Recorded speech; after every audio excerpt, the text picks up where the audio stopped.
Rudal-rudal Iran menghantam beberapa wilayah di Tel Aviv tanpa henti.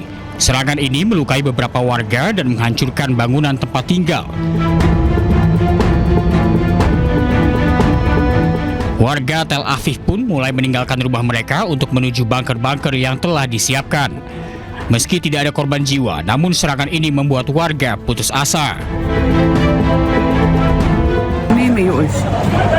מאוד כואב לי כל מה שקורה וכל המלחמה הזאת וכל ההרס וכל ההרג וכל הבזבוזי כספים שכל הטילים האלה עולים והיירוטים והמצב נוראי. אני לא מאמינה שכל כך מהר זה ייגמר, ואני חושבת שכרגע האיראנים ככה העלו מהלך, כי אתמול היה יחסית שקט, ואני לא יודעת, אולי זה מין,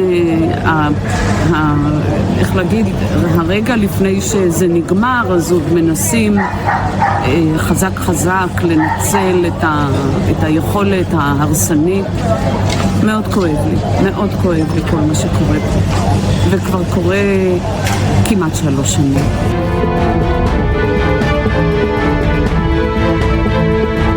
Iran sendiri tegaskan akan terus meluncurkan rentetan rudal ke Israel sebagai balasan atas serangan Amerika Serikat dan Israel. Meski sebagian rudal berhasil dicegat sistem pertahanan Iron Dome, namun banyak di antaranya yang berhasil tembus dan jatuh di kota-kota di Israel.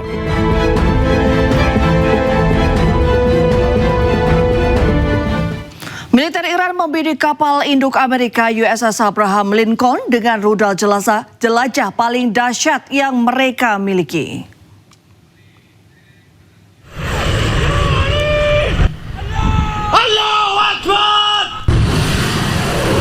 Rekaman yang dirilis oleh militer Iran pada hari Rabu menunjukkan peluncuran rudal yang menargetkan kapal induk Amerika USS Abraham Lincoln. Komandan Angkatan Laut Iran Shahram Irani mengatakan bahwa kapal induk AS terus dipantau oleh Angkatan Laut dan Angkatan Darat Iran. Begitu memasuki jangkauan sistem rudal, militer Iran akan langsung menyerang dengan rudal jelajah paling dahsyat milik Iran.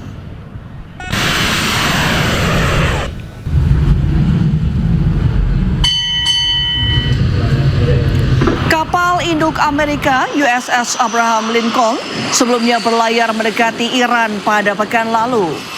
Namun menurut kantor berita Iran, rudal-rudal yang diluncurkan Iran memaksa kapal induk Amerika untuk mengubah posisi untuk menghindari ancaman. Serangan rudal ini terjadi hanya beberapa jam setelah juru bicara Markas Besar Militer Iran, Ebrahim Solfagari, menyatakan tak akan melakukan negosiasi dengan Amerika. Terkait penyerangan ini, Komando Pusat AS CENTCOM belum memberikan tanggapan.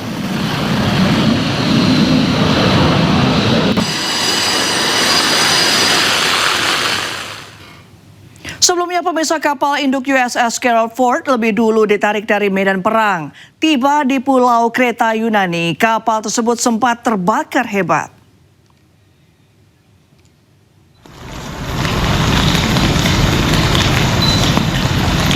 Kapal USS Gerald Ford tiba di Teluk Souda Senin 23 Maret lalu.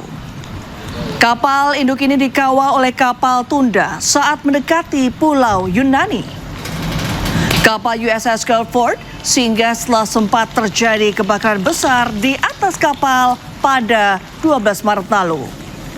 Api dilaporkan muncul di fasilitas pencucian dan menyebar melalui sistem ventilasi. Akibatnya lebih dari 200 pelaut dirawat karena menghirup asap, 600 anggota kru mengungsi.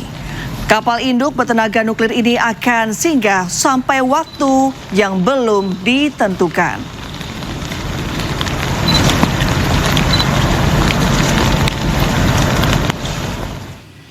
Bulan Sabit Merah Iran melaporkan sejak eskalasi konflik di Timur Tengah, lebih dari 80.000 lokasi sipil di Iran telah jadi sasaran serangan militer Israel.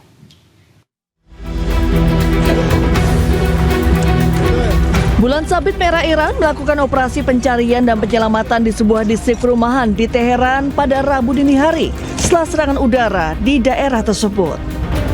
Rekaman video menunjukkan tim darurat bekerja menyisir puing-puing bersama seekor anjing penyelamat untuk mencari korban selamat. Bulan Sabit Merah Iran menyatakan bahwa personel bantuan mereka terus terlibat secara intensif dalam upaya pencarian dan penyelamatan karena serangan udara telah menyebabkan kerusakan signifikan pada infrastruktur sipil. همکنون همونطور که تصویر پشت سر بنده مشاهده می‌کنید محل اصابت بمب‌های رژیم صهیونی و آمریکای تروریست می‌بینید که به منطقه مسکونی برخورد کرده. Data Bulan Sabit Merah Iran, sejak eskalasi konflik, 81.365 lokasi sipil telah menjadi sasaran, termasuk 19.000 pusat komersial dan 61.555 unit perumahan. Yang mendekati minggu keempat eskalasi konflik di Timur Tengah, militer Amerika melancarkan serangan udara besar-besaran ke kawasan industri strategis di Qazvin, Iran.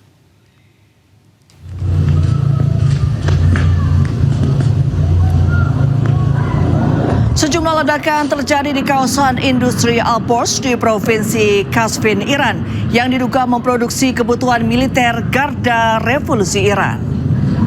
Serangan dilakukan dengan pesawat pengebom jarak jauh B-52 milik Amerika Serikat menargetkan kawasan industri strategis Alborz yang merupakan salah satu pusat industri Iran. Akibat serangan, sejumlah fasilitas industri rusak parah bahkan hancur. Sementara belum ada laporan resmi terkait korban luka ataupun jiwa.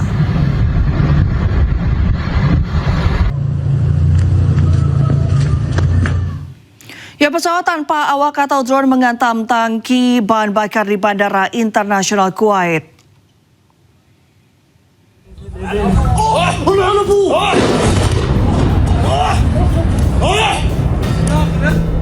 Serangan pesawat nirawak kembali menghantam kawasan Teluk. Sebuah tangki bahan bakar di Bandara Internasional Kuwait dihantam drone pada hari Rabu. Serangan tersebut menyebabkan kerusakan dan tidak ada korban. Kebakaran yang muncul akibat hantaman drone langsung ditangani oleh petugas pemadam.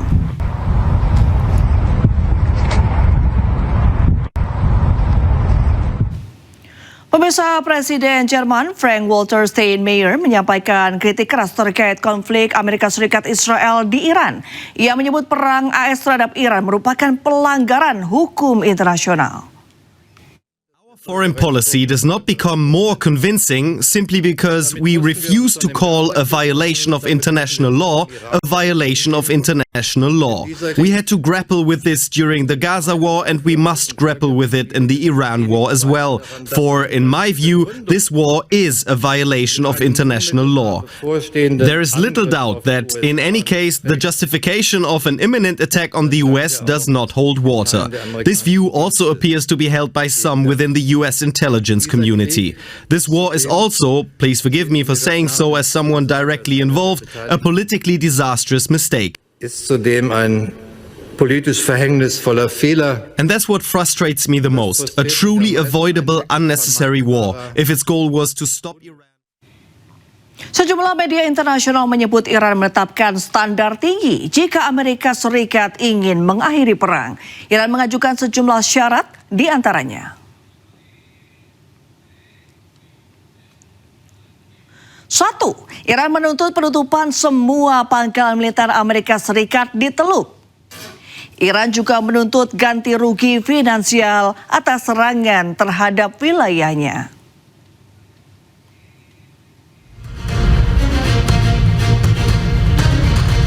Iran juga meminta kendali penuh atas Selat Hormuz, termasuk memungut biaya dari kapal-kapal yang melintas serupa dengan terusan Suez di Mesir.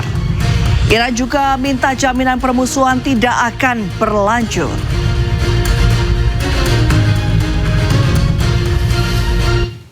Selanjutnya, Israel harus mengakhiri serangan ke milisi Hizbullah di Lebanon. Pencabutan semua sanksi terhadap Iran.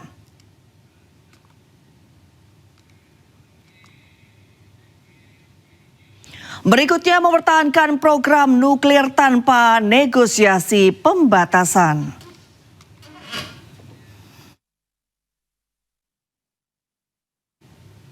Sementara itu, Amerika Serikat dikabarkan telah mengajukan proposal ke Iran berisi 15 syarat untuk mengakhiri perang. 4 poin penting di antaranya.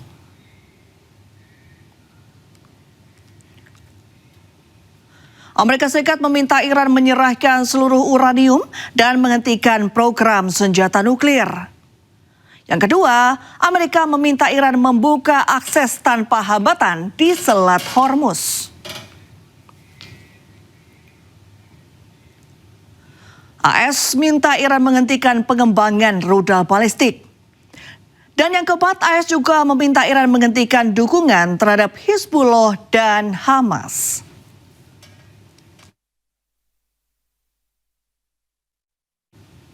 Presiden Amerika Donald Trump mengklaim sepihak bahwa Amerika telah memenangkan perang di Iran. Hal ini disampaikan Trump dalam konferensi pers di Washington DC, Amerika Serikat pada hari Selasa. President Trump, on a human level, how hopeful are you that this peace deal will work out? Like as a human, on a human level, not as the President of the United States, how hopeful are you that this peace deal will work out with Iran? You're talking about to end it? Well, I think we're going to end it. I can't tell you for sure. I don't like to say this. We've won this. This war has been won. The only one that likes to keep it going is the fake news. I mean, the New York Times, you read the New York Times, it's like we're not winning a war where they have no Navy and they have no Air Force and they have no nothing. And we literally have planes flying over Tehran and other parts of their country. They can't do a thing about it. For instance, if I want to take down that power plant, that very big, powerful power plant, they can't do a thing about it. It's like, take me. That's all they can do.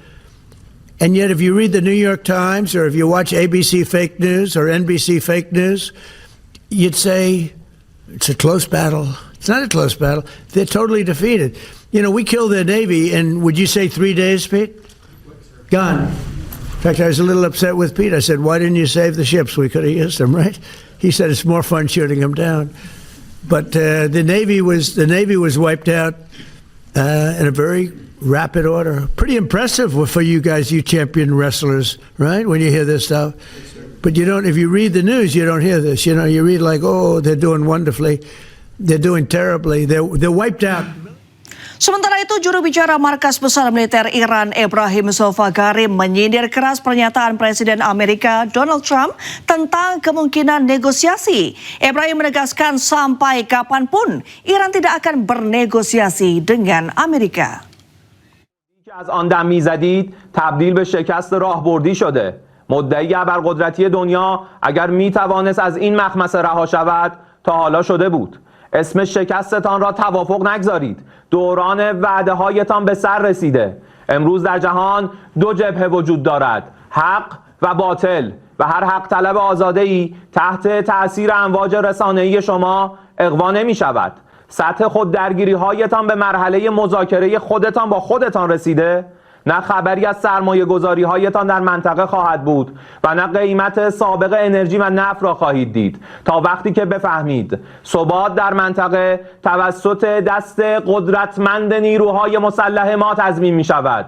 ثبات از طریق قدرت. صراحتاً اعلام می‌کنیم تا موعدی که اراده ما نباشد هیچ وضعیتی به روال سابق بر نمی‌گردد. این اراده زمانی ایجاد می‌شود که به طور کامل فکر اقدام علیه ملت ایران از اذهان کثیف شما پاک شود. حرف اول و آخر ما از همان روز نخست این بوده، هست و خواهد بود. کسی همچون ما با کسی مثل شما کنار نخواهد آمد، نه حالا و نه هیچ وقت دیگری. Konflik AS Israel dan Iran yang berkepanjangan dikhawatirkan akan memicu krisis energi global. Kerajaan Arab Saudi mengajak komunitas internasional untuk menjaga keamanan di kawasan Teluk dan Selat Hormuz.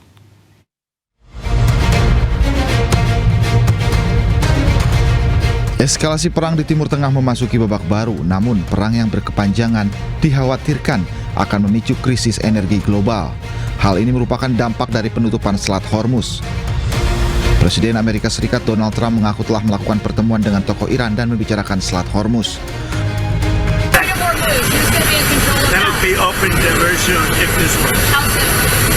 And who's in control of it? Will Iran still be able to control the The jointly controlled. By who? Maybe me. You want the United States to be? Me and the Ayatollah, whoever the Ayatollah is, whoever the next Ayatollah. Look, and there'll also be a form of a very serious form of a regime change. Now, in all fairness, everybody's been killed from the regime. They're really starting up. There's automatically a regime change. But we're dealing with some people that I find to be very reasonable, very solid. The people within know who they are. They're very respected. And maybe one of them will be exactly what we're looking for. Look at Venezuela, how well that's working out.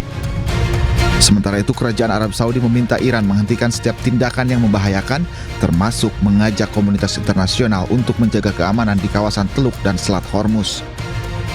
كما نؤكد في المملكة العربية السعودية على أهمية حماية الملاحة البحرية في المنطقة والممرات البحرية والتشديد على إدانة الهجمات الإيرانية على السفن التجارية في الخليج العربي وتعطيل الملاحة في مضيق هرمز وما تسببت به من تداعيات خطيرة على الأمن في المنطقة والاقتصاد العالمي مؤكدين أن المساس بحرية الملاحة يشكل تهديدا خطيرا للأمن والسلم الدوليين. Ketegangan meningkat di Timur Tengah setelah AS dan Israel melancarkan operasi gabungan terhadap target Iran pada 28 Februari silam. Serangan tersebut menyebabkan pemimpin tertinggi Ali Khamenei tewas dalam serangan pada hari pertama konflik.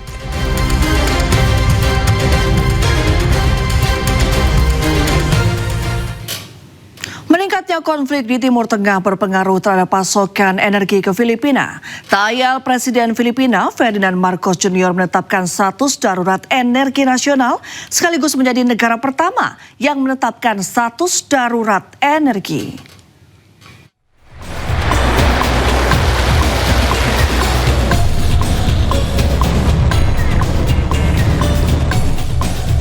Perang Israel Amerika Serikat melawan Iran membuat sejumlah negara kalang kabut.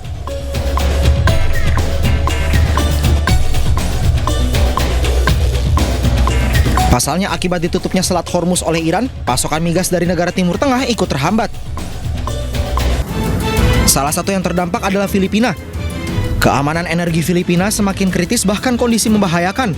Hal ini terjadi akibat tidak ada kepastian pasar global termasuk lonjakan harga minyak dunia. Kondisi ini memaksa Presiden Filipina Marcos Ferdinand Jr. menetapkan darurat energi selama 1 tahun. Selain itu, untuk menanggulangi darurat energi ini, pemerintah Filipina juga menyiapkan subsidi untuk BBM bagi sopir transportasi umum. Program ini bertujuan meringankan beban keuangan di sektor transportasi yang terdampak kenaikan harga minyak global. Nandito ako para tiyakin na yung aming ginagawa na fuel subsidy ay maayos kasi mag-start tayo today. Pero hindi lamang dito sa Metro Manila, pero all over the country na ito. So making sure na yung sistema ay maging maayos. So we are now providing 10,000 subsidy for unit for each bus unit. Tulungan nyo naman kami para yung mga ating riding public ay hindi masyadong mahirapan unang-una at hindi sila masyadong mabigatan sa pamasahe. Selain itu, Filipina juga mengaku hingga saat ini cadangan bahan bakar hanya cukup untuk 45 hari ke depan.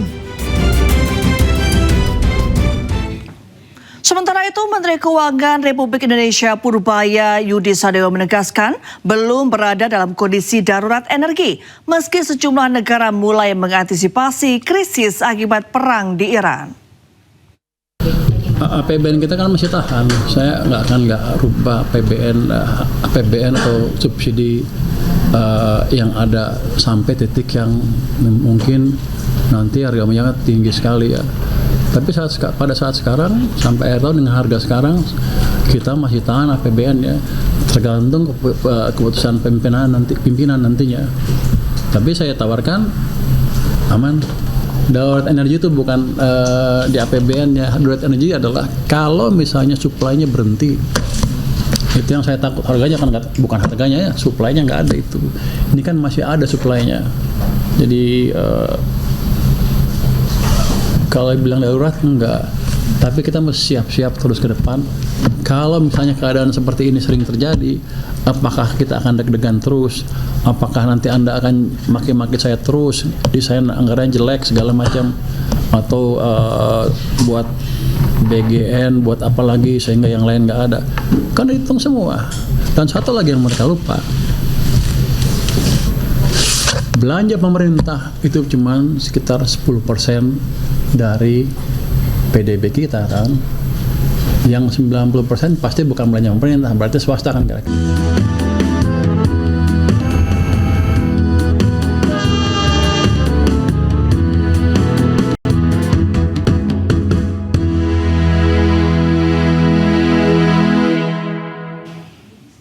Ya, kembali di Anyus Malam pemirsa, arus kendaraan di ruas tol Cipularang dari arah Bandung menuju Jakarta terpantau padat.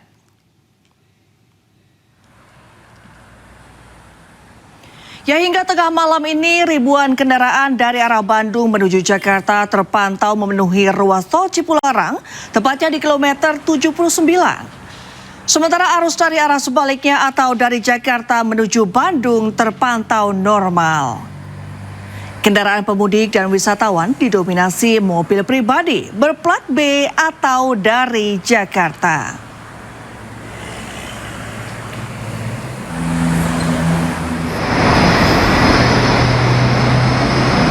Di hari terakhir dihentikannya rekayasa lalu lintas one way nasional pada pukul 11 siang tadi, PT Jasa Marga memproyeksikan sekitar 120.000 kendaraan melintas di gerbang tol Cikampek Utama atau Cikatama. Sebagai pengganti one way nasional, rekayasa lalu lintas diganti dengan one way sepenggal yang dimulai dari kilometer 236 hingga kilometer 70 gerbang tol Cikampek Utama. Sementara dari kilometer 70 hingga 55 tol Jakarta Cikampek sudah diberlakukan rekayasa kontraflow situasional. Selain itu hingga sore tadi sudah lebih dari 4.000 kendaraan per jam melewati gerbang tol Cikatama. Sementara itu memasuki tengah malam ini arus balik lebaran di gerbang tol Cikatama terpantau mulai lenggang. PT Jasa Marga memprediksi puncak arus balik gelombang 2 akan dimulai Sabtu 28 Maret mendatang.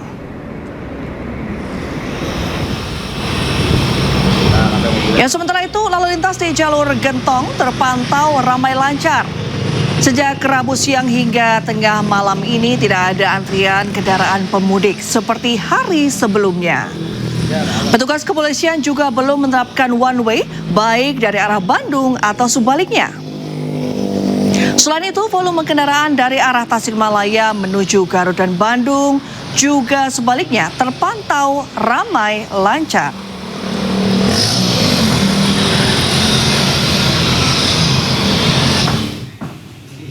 Dan pemirsa, kita akan memantau situasi arus balik lebaran di sejumlah titik. Sudah ada rekan Nata Arman di tol Cikatama dan rekan Muharlin di Lingkar Gentong. Selamat malam rekan-rekan, kita pantau situasi di gerbang tol Cikampek Utama terlebih dahulu. Ada rekan Nata di sana. Nata, apakah masih terjadi kepadatan di sana?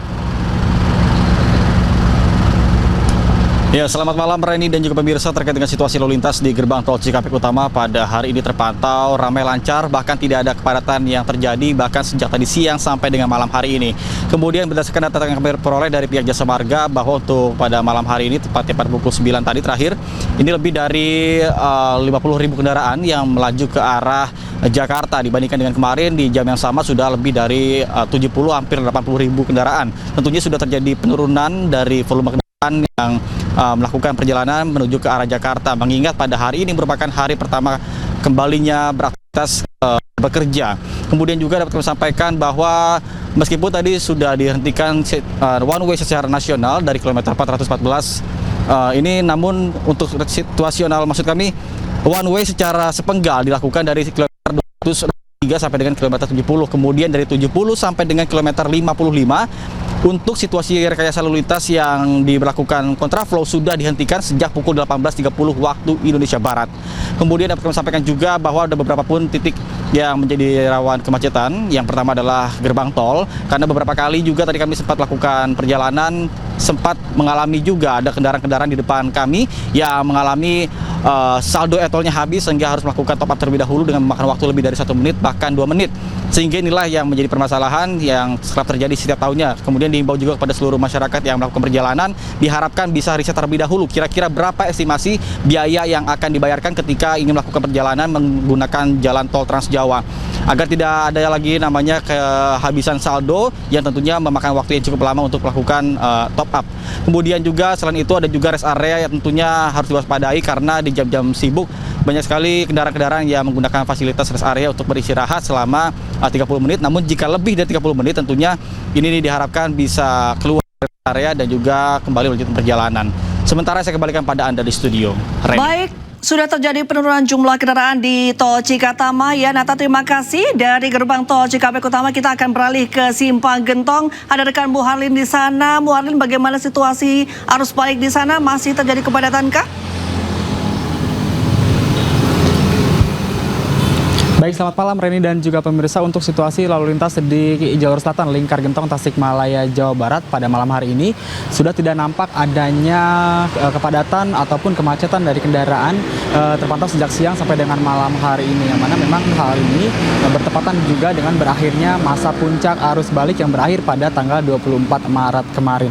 Namun untuk itu kami juga menghimbau atau dari pihak kepolisian ini sendiri memberi himbauan kepada masyarakat yang akan melintas di jalur selatan Lingkar Gentong ini agar mewaspadai nantinya akan terjadi puncak arus balik tahap kedua yang akan terjadi pada tanggal 28 Maret sampai dengan 29 Maret. Untuk itu pihak kepolisian menghimbau agar masyarakat tidak berpergian begitu atau mendekati tanggal 28 dan juga tanggal 29 Maret karena hal tersebut berpotensi akan terjadinya kemacetan serta lonjakan kendaraan di wilayah Tasikmalaya, Jawa Barat. Dan untuk mengantisipasi jika nantinya terjadi kepadatan serta lonjakan kendaraan di kawasan Lingkar Gentong, pihak kepolisian dari Polres Tasikmalaya Kota dan juga Polres Garut sudah berkoordinasi akan melakukan sejumlah rekayasa lalu lintas untuk mengurai kemacetan. Di antaranya akan melakukan sejumlah skema rekayasa lalu lintas, di antaranya sistem buka tutup jalur dari arah Jawa Tengah menuju Jawa Barat, kemudian memberlakukan sistem satu arah khususnya dari arah Tasikmalaya menuju ke Garut dan juga ke Bandung. Hal ini juga untuk mengantisipasi atau mengurai kepadatan jika nanti terjadi pada puncak arus balik tahap kedua. Selain itu juga pihak kepolisian tengah menjagakan petugas kepolisian yang disebar di beberapa titik-titik rawan kemacetan untuk mengurai jika terjadinya kemacetan secara koordinatif begitu, Reni. Baik, sudah tidak ada kepadatan juga ya di Lingkar Gentong maupun juga di Tol Cikatama. Terima kasih rekan-rekan, selamat malam dan selamat bertugas kembali. Ke informasi selanjutnya pemirsa, sebuah minibus dengan kecepatan tinggi hilang kendali dan terguling di exit tol Parungkuda, Sukabumi, Jawa Barat. Beruntung semua penumpang yang tengah mudik selamat.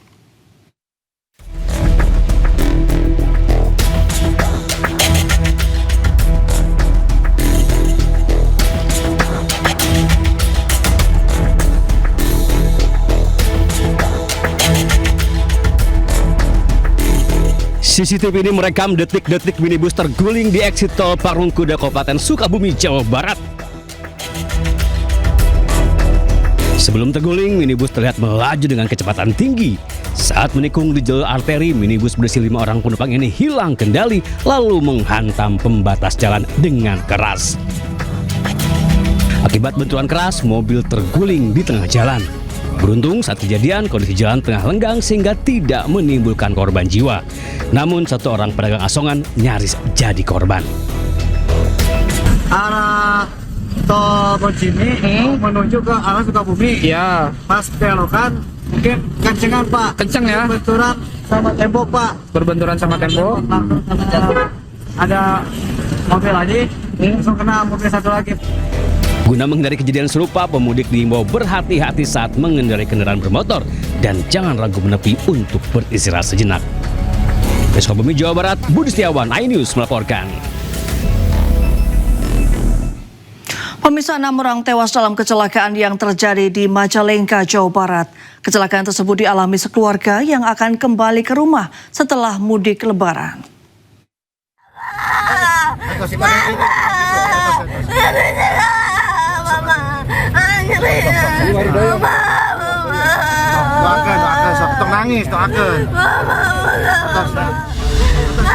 Isak tangis keluarga, kerabat, dan tetangga mewarnai kedatangan 6 jenazah korban kecelakaan maut di Majalengka di rumah duka.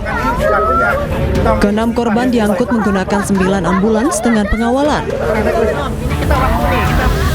Jenazah disemayamkan sebelum dimakamkan pihak keluarga.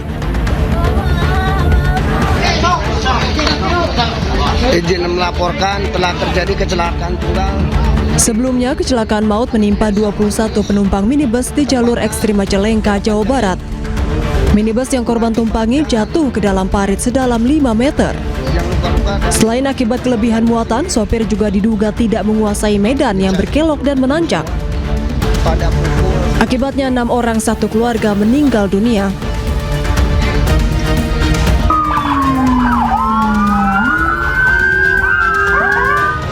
Sementara itu, 8 korban masih dirawat di Rumah Sakit Cideres, Kadipaten. 2 diantaranya dioperasi di bagian kepala, sedangkan yang lainnya masih dalam observasi medis.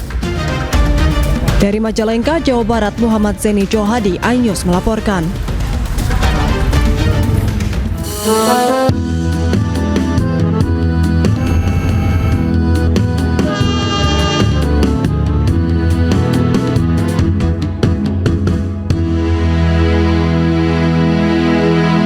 Anda kembali menyaksikan iNews Malam, pemirsa. Kapus PN TNI Majen Aulia Dwi Nasrullah menyatakan telah dilakukan penyerahan jabatan Kabais TNI.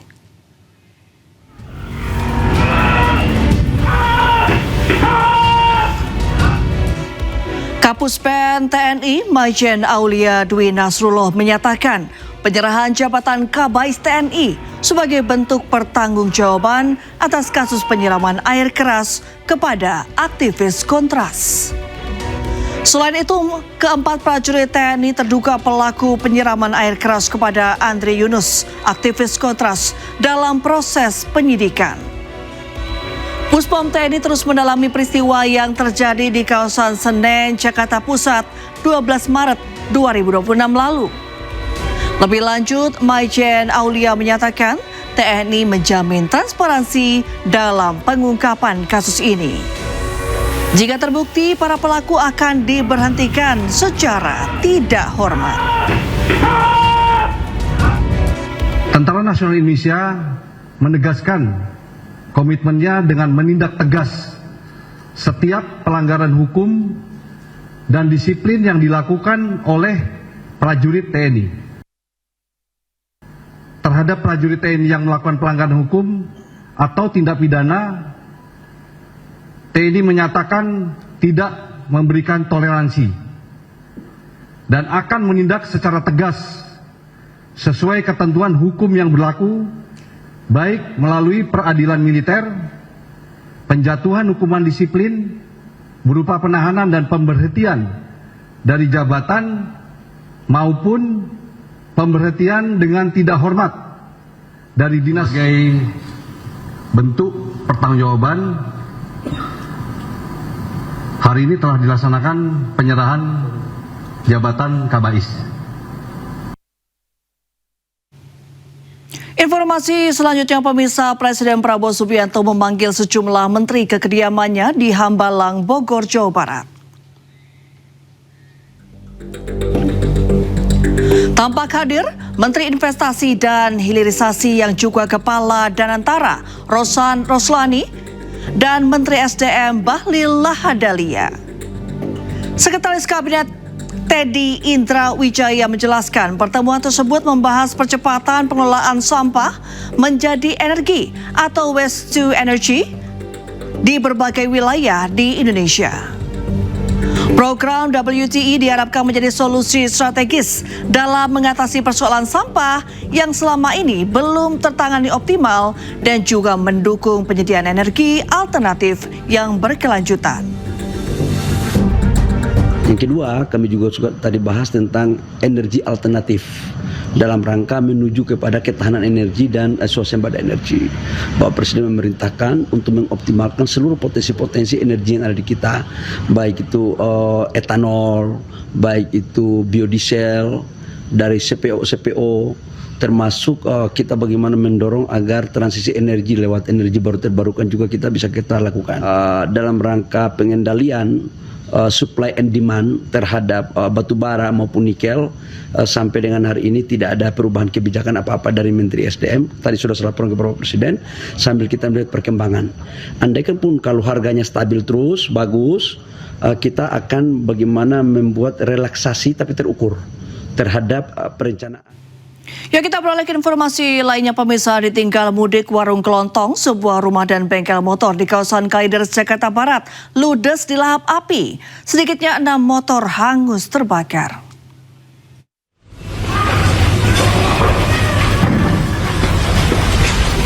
Kepulan asap hitam beserta kobaran api menyambar warung kelontong, bengkel dan sebuah rumah warga di Jalan Taman Palang Permata, Pegadungan, Kalideres, Jakarta Barat.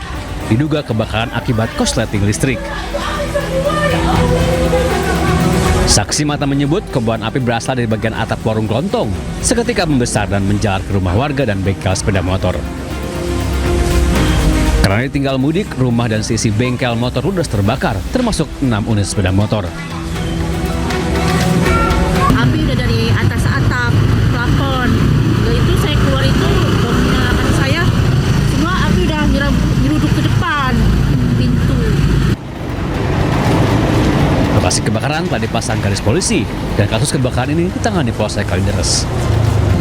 Di Jakarta, Miftahul Gani, iNews melaporkan. Ya, pulang silaturahmi lebaran, 2 kelompok warga di Jonggol, Kabupaten Bogor, Jawa Barat saling serang di jalan raya. Aksi lempar batu hingga bambu tak terhindarkan.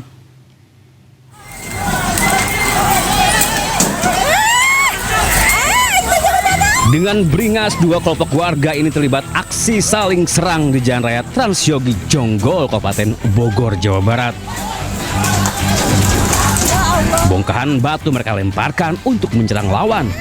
Lawan yang diserang balik menyerang dengan menggunakan bilah bambu. Sontak warga yang melintas pun ketakutan hingga menimbulkan kepanikan. Penyebab keributan rupanya akibat saling ejek saat kedua kelompok ini menonton tradisi adu kulwung karbit di Kecamatan Cariu. Adu mulut berlanjut hingga adu fisik di jalan raya. Saling ejek lah kalau orang kampung mah.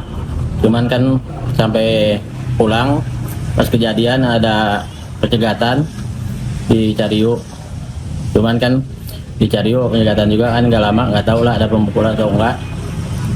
Pas pulang di Desa Mengker, kejadiannya di perapatan, ributnya gitu. Akibat peristiwa ini, sejumlah orang alami luka akibat terkena lemparan batu. Polisi masih menyelidiki siapa yang menjadi biang kerok di balik keributan yang berujung kekerasan ini. Di Kabupaten Bogor, Jawa Barat, Cahyat Supriyatna, iNews melaporkan.